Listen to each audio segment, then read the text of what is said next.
My name is Pascal. Today we are going to do a quick guide on post squats because there were some questions in the community around them, so I thought I'll put it into a video for anyone who is interested.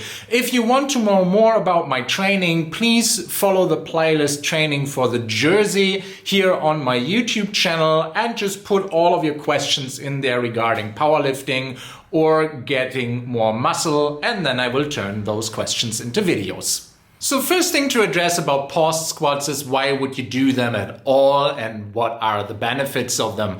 So post squats are a tool mainly for powerlifting because you will target the weakest range of motion in the bottom of the squat where you don't necessarily get a lot of load. So it is a bit more powerlifting related than bodybuilding related, because if you were bodybuilding, you will usually go for more repetitions per set.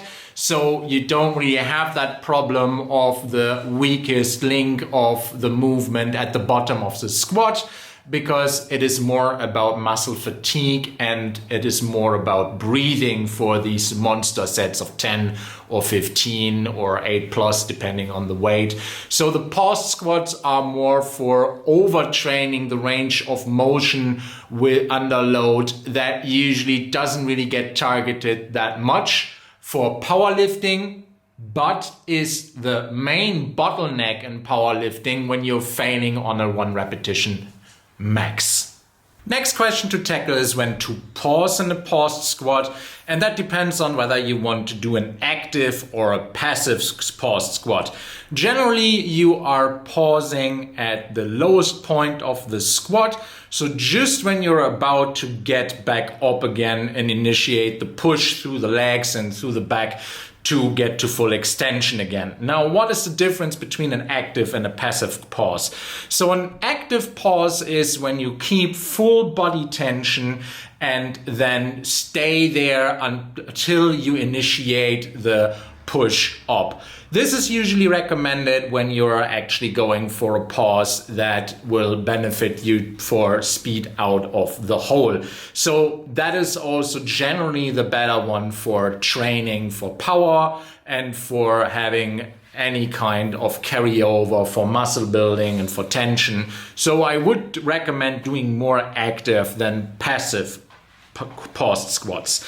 Now, the passive post squats really go to the lowest you can possibly go, and you just sit there. Now, just sitting there usually has less body tension and is more of a stretch rather than an active training of the muscle itself. It has its uses, especially if you have mobility problems and if you want to stretch out and get better at bouncing out of the hole. So that would be a bit more Olympic weightlifting related. But generally, really, I find that if you do post squats at all, usually the active pause has more uses than the passive post squat, because the passive post squat, it's really more for stretching rather than for building power out of the hole. Last question to address would be how long to pause in a post squat. Now, evil Russian coach would say pause as long as possible until you feel pain.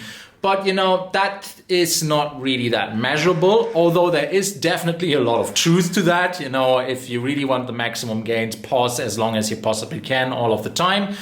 But I think it is better and more measurable to either go for a 3 or for a 5 count when you are doing an active pause. So how to do the 3 to 5 count 21, 22, 23, 24, 25, rather than 1, 2, 3, 4, 5. Because with the 20 in front, it is more likely to be a second, a real second, rather than just going 1, 2, 3, 4, 5, and then actually you only paused for a second or 2.